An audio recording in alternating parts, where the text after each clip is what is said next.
قال رسول الله صلى الله عليه وسلم: الشفاء في ثلاث: شرطة محجم، وشربة عسل، وكية نار، وأنا أنهي أمتي عن الكي. الحديث دوت برواية ابن عباس في صحيح البخاري، وغيره ما يقارب ال100 حديث أو أكتر بتتكلم عن الحجامة. فلا شك طبعا إن الحجامة هي سنة عن النبي صلى الله عليه وسلم، والنبي صلى الله عليه وسلم ما دام حثنا على شيء أو قال لنا إن إحنا نعمل شيء فأكيد الشيء ده فيه خير، ده عقيدتنا كمسلمين كده. واللي يستخدم الحجامة طبعا بنية تطبيق السنة فله الأجر. وقبل ما تفكر بقى إن أنا قلبت داعية وجاي أشجعك على الحجامة وتطبيق السنة، أنا بحاول طبعا أعمل كده بس بشكل غير مباشر.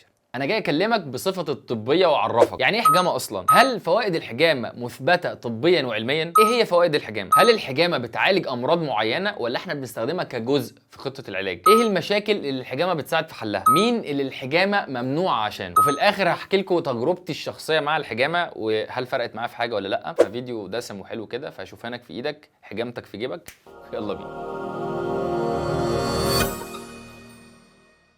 السلام عليكم ورحمه الله وبركاته. ازيكم يا ابطال؟ عاملين ايه؟ معاكم دكتور حازم طارق، دكتور علاج طبيعي. هو يعني ايه حجامه اصلا؟ يلا نعرف معناها اللغوي. لغويا الحجم يعني الشفط او السحب او السكشن، وبناء على ذلك فالمحجمه هي كاس الحجامه اللي هو الكاسات اللي بتعمل بيها الحجامه نفسها، والمحجم هو المشرط او المشرط اللي احنا بنبدا نعمل بيه الحجامه. ولما انت تروح تعمل حجامه فبيقولوا الشخص ده احتجم او طلب ان هو يعمل حجامه او عمل حجامه. من فضلك اخي فعل زر الجرس واضغط على زر اللايك. طبيا بقى معنى الحجامه هي شفط اجزاء من الجلد في مواضع معينه. الشفط دوت بيولد ضغط سلبي داخل كاس الحجامه او بنسميه نيجاتيف بريشر. يلي ذلك عمليتين: يا اما مش هنعمل تشريط فبنسميها حجامه جافه او دراي كابينج، او هنعمل تشريط باستخدام المحجم فيصبح اسمها ويت كابينج، او الحجامه بالشكل اللي احنا عارفينه خالص، التشريط الدم اللي بيطلع في الكاسات، شكل متعارف عليه. ايه هي فكره عمل الحجامه؟ وهل الحجامه بتعالج فعلا ولا تاثيرها مجرد تاثير نفسي؟ محدش يقدر ينكر ان الناس اللي بتعمل حجامه بتستريح، خاصه من تجربتي مع المرضى والناس اللي بتعاني من مشاكل والام في الرقبه او في الظهر. لكن يبقى السؤال: هل تاثير الحجامه نفسي ولا فعلا تاثير عضوي بيحصل؟ يعني كاس يتحط يطلع شويه دم، ايه اللي يخليه يعالج واحد ويخليه يستريح؟ هل الموضوع موضوع دم فاسد؟ طب لو دم فاسد فعلا انت ازاي حي وبتكلمني لحد دلوقتي؟ ما لو كان دم فاسد كان جالك تسمم وكان الله يرحمك دلوقتي. نظريات عمل الحجامه، ولاحظوا ان انا دايما بقول نظريات لان الموضوع دوت مش مثبت بشكل براكتيكال عملي، لكن هي ثيوري، نظريات محترمه جدا بتفسر لنا ليه الحجامه بتعمل تاثيرات علاجيه اللي احنا بنسمعها. الحقيقه النظريات ديت بتتقسم لنصين: جزء بيتعلق بالطب الصيني والطب الشرقي بشكل عام، وده جزء انا مش ناوي اتطرق اليه. اولا لان هو مش بيعتمد على المنهجيه البحثيه العلميه اللي انا درستها والطب الغربي اللي احنا بندرسه بشكل عام. ثانيا ان انا معلوماتي طبعا قليله جدا عن الطب الصيني، ما قراتش عنه كتير، بس اللي اعرفه ان هو طب غير قائم على البحث علمي، لهم طريقتهم الثانيه في اثبات نظرياتهم انا ما افهمش فيها قوي عشان كده مش هتكلم فيها. في نظريات ثانيه خاصه بالطب الغربي او الويسترن ميديسن او الطب القائم على الدليل، وده الطب اللي احنا بنمارسه في الوطن العربي ككل. لما تروح لاي دكتور هو دي المدرسه بتاعتنا، ودي بتعتمد منهجيه البحث العلمي زي ما انا قلت في تقييم مدى فعاليه الوسائل العلاجيه اللي احنا بنستخدمها. بنعمل بحث علمي والله نشوف الوسيله العلاجيه دي بتاثر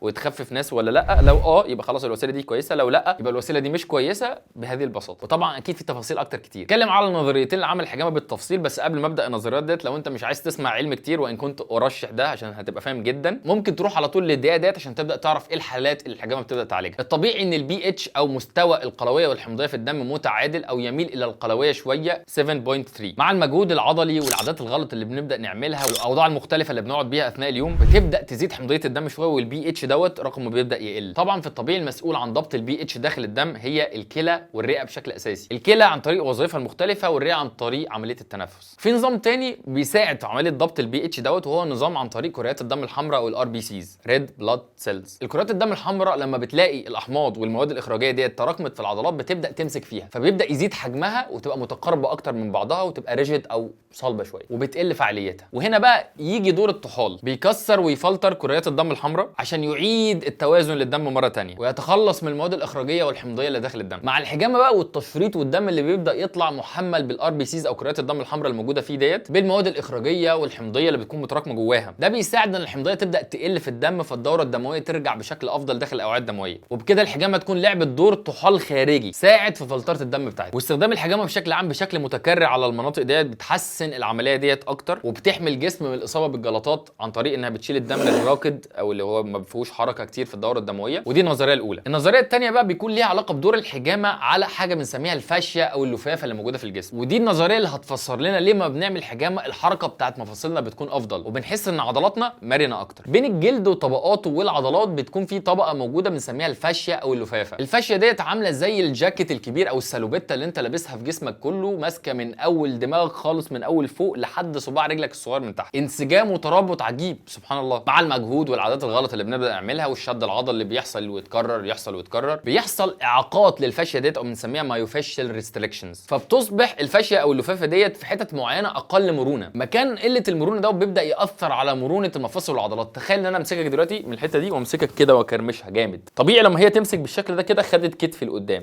ده اللي بيحصل بالظبط. الحجامه بقى بيجي دورها هنا عن طريق السكشن او الشفط اللي هي بتبدا تعمله، تبدا تحسن الريستريكشنز او الاعاقات اللي موجوده داخل الفاشيه، فتحسن مرونه العضلات وتخليها تتحرك بشكل افضل. وتطول النظريات في طريقه عمل الحجامه وفوائدها وبتعالج امراض ايه وفي اعضاء ثانيه، بس انا هكتفي بالجزء دوت، ده الجزء اللي يخصني في مجال تخصصي وهو امراض العظام واصابات الرياضيين. وطبعا الحجامه هي وسيله علاجيه رائعه، وان وضعت داخل خطه علاجيه سليمه هيكون لها نتائج ممتازه، بس ان احنا نختزل العلاج كله في الحجامه وان الحجامه بتعالج امراض كذا كذا كذا لوحدها، نبقى احنا كده حملنا الحجامه اكثر مما تتحمله، وبيني وبينكم نبقى ظلمناها. طيب احنا بنستخدم الحجامه مع حالات ايه؟ الام الرقبه والظهر بشكل اساسي وده بيجيب نتائج ممتازه، الام المفاصل، تحسين مرونه العضلات. الثلاث حاجات دول مع بعض كده طبعا في امراض كتيره ومشاكل كتيره جدا، مشاكل العظام بيكون الحجامه لها دور ممتاز جدا ووسيله علاجيه اكتر من رائعه. ودي طبعا استخدامات الحجامه في اطار تخصصي انا اللي هو العلاج الطبيعي لمشاكل العظام واصابات الرياضيين. بعض الدكاتره والمتخصصين التانيين بيبداوا يستخدموا الحجامه في حاجات تانيه، زي مثلا في حالات الجيوب الانفيه وغيرها، وكتير قوي بيقول انها بتجيب نتائج رائعه مع الجيوب الانفيه، لكن انا للاسف ما اقدرش اكد دوت او انفيه لان خبرتي في هذا الجانب في خارج اطار تخصصي مش عاليه قوي. فطبعا ممكن تروحوا لاهل العلم في هذه الحته وهم يفيدوكم اكتر. محاذير وموانع استخدام الحجامه، ودي حاجه مهمه جدا جدا. للاسف كتير قوي بيمارسوا الحجامه من غير المتخصصين. اللي يعمل لك حجامه لازم يبقى دكتور، ليه؟ عشان لو حصل اي ازمه واي حاجه في النص حصل كده يعرف يلحقك. تمام؟ كون ان في ناس غير دكاتره بتعمل حجامه والدنيا بتعدي فالحمد لله، ده ستر من عند ربنا، ربنا بيلطف. لكن لو لا قدر الله حصل مشكله غير الدكتور دوت هيتصرف ازاي وقتها؟ فاسال نفسك السؤال ده دايما. فانا بقول لك المحاذير دي ليه؟ عشان تخلي بالك من الحاجات ديت، حتى لو الشخص اللي قدامك مش متخصص قوي تبقى انت واخد بالك. اول حاجه المحاذير، يعني لو عندك حاجه من الحاجات دي او انت واحد من الحاجات دي خلي بالك، مش ممنوع عشانك تماما، بس خلي بالك لو حسيت باي اعراض غريبه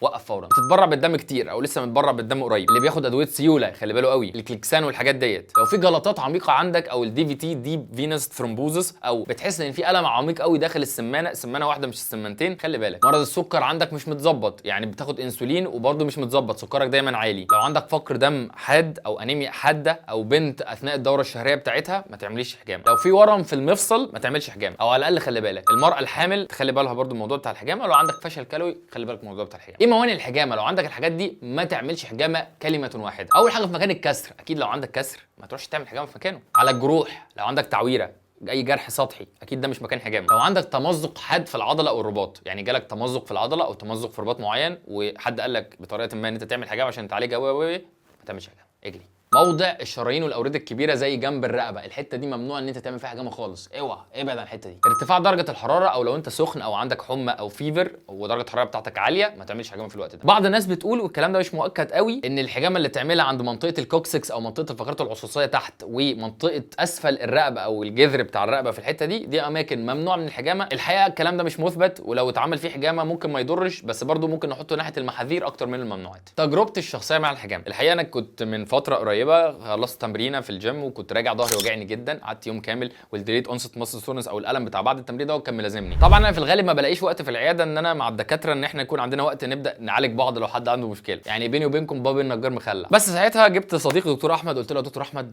لا انا هعمل حجامه وعايز استريح. عملت الحجامه على ظهري وكان واجعني جدا. الحقيقه تاني يوم انا حسيت بتحسن كبير جدا جدا، عضلاتي بقت فكه اكتر، الالم او الوجع العضلي اللي كان موجود فك كتير. فانا شخصيا بعتبر الحجامه وسيله ريكفري مهمه جدا جدا جدا. تقدر تعمل حجامه قد ايه؟ تقدر تعملها كل 3 اسابيع او شهر، مفيش اي مشكله في كده. بعض الناس كمان ممكن تعملها خلال اسبوعين. فالحجامه وسيله علاجيه رائعه ووسيله للاستشفاء ممتازه جدا. لو انت رياضي او بتعاني من المشاكل اللي احنا قلنا عليها فكر في الموضوع بتاع الحجامه. وبس كده ابطال، يا رب يكون الفيديو عجبكم. ولو عجبكم ما تنسوش اللايك الجميل، والاهم من اللايك بقى نشير الفيديو ده. الفيديو ده انا عايزه مرجع للحجامه لاي حد بيدور على حجامه في الدنيا، لان الموضوع بتاع الحجامه دوت الحديث فيما بين الافراط والتفريط. واحد يقول لك مفيش فايده خالص، واحد يقول لك فيها فايده جدا وبتعالج كل حاجه. فدي المعلومات اللي انا قدرت اجمعها لكم عن الحجامه. ان شاء الله نكون وفقنا في ان احنا نعرض لكم المعلومات بشكل يوصل لكم. ولو عندك اي اسئله خاصه بالموضوع دوت او حابب نتكلم عن حاجات اكتر عن الحجامه ما غطيناش في الفيديو دوت عرفني تحت في التعليقات. كان معاكم دكتور حازم طارق، اشوفكم الفيديو الجاي ان شاء الله ابطال.